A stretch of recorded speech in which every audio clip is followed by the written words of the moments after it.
আজকে এই জনসচেতনামূলক জনসভায় উপস্থিত সম্মানিত ইউনো নাইমুন শরীফ এবং মঞ্চে এবং মঞ্চের সামনে উপবিষ্ট শ্রদ্ধেয় বয়োজ্যেষ্ঠগণ এবং এই ঘুমদুম ইউনিয়নের উপস্থিত সকল মা বোনেরা, ছাত্রছাত্রীবৃন্দ এবং আমার অত্যন্ত কাছের সাংবাদিক ভাইরা, আসসালামু আলাইকুম। কেমন আছেন সবাই? আলহামদুলিল্লাহ। আল্লাহ তাআলার কাছে অশেষ শুকরিয়া জানাই যে আমরা ভালো আছি এবং আল্লাহর অশেষ রহমতে আমরা আজকে আপনাদের সাথে বসতে পেরেছি। আলহামদুলিল্লাহ। আমি একজন সৈনিক, যে সৈনিক আমি অত্যন্ত সমৃদ্ধ। বাংলাদেশের সবচেয়ে পুরনো বাহিনী এটা, যার বয়স 230 বছর। 230 বছরের একটা বাহিনীতে আমি চাকরি করছি, যেটা আমাকে সার্বক্ষণিকভাবে অত্যন্ত গৌরবান্বিত করছে। এবং তার চেয়ে তো বড় বিষয় হচ্ছে এই বাহিনীটা 230 বছর ধরে সাধারণ জনগণের সাথে কাঁধে কাঁধ মিলে কাজ করে যাচ্ছে সীমান্তে।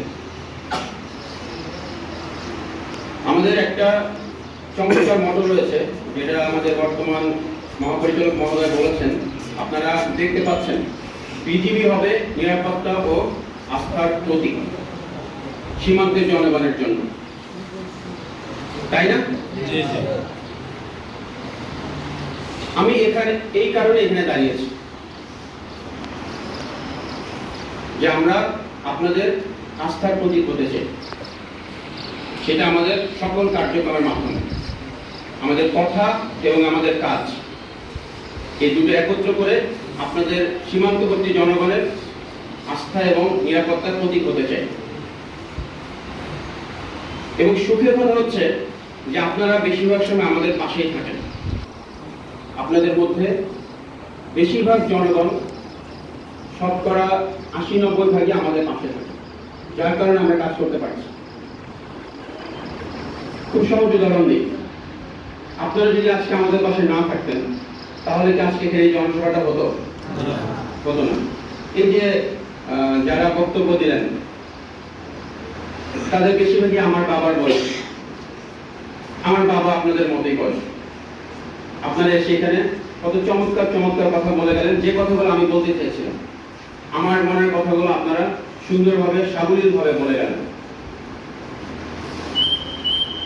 এখান থেকেই আমার দৃঢ় বিশ্বাস যে আপনারা আমাদের পাশে আছেন এবং আপনারা মনের অজান্তেই হোক বা যেভাবেই হোক আমাদেরকে আপনাদের পাশে মনে করেন।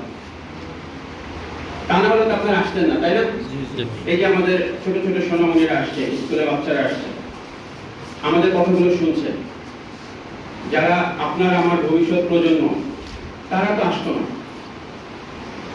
ভালোবাসা থেকেই তো আসা, নাকি অন্য কিছু?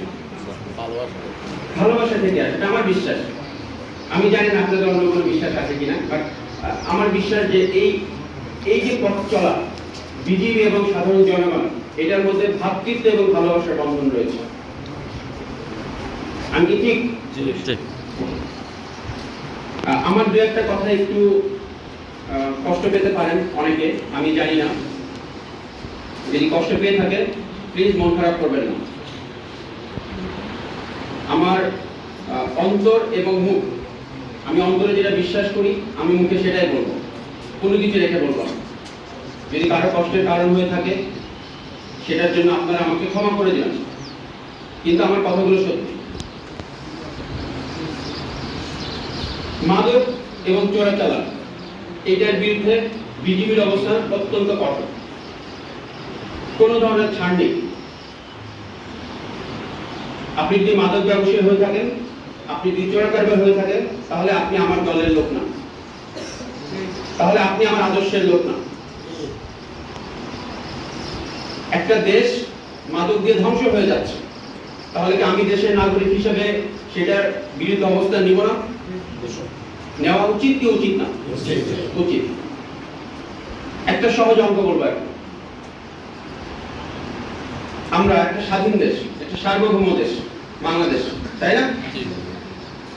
আমার দেশের সিমেন্ট যাচ্ছে পাশের দেশে পাচার হয়ে, যাচ্ছে কিনা?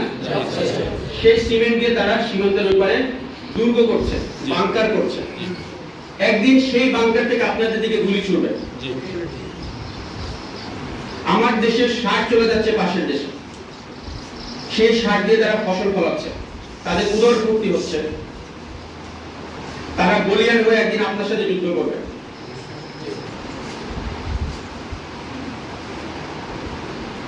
তার বিনিময়ে কি পাচ্ছি আমরা? ইয়াবা, সিগারেট।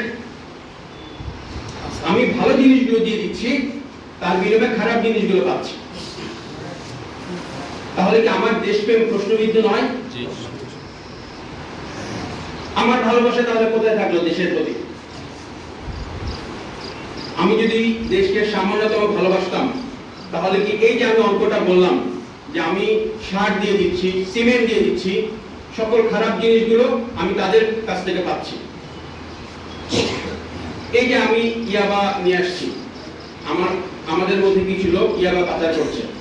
আমাদের মধ্যে কিছু লোক কি চট্টগ্রাম, ঢাকা শহরে থাকছে না? আমাদের সন্তানেরা সেখানে পড়ালেখা করছে না?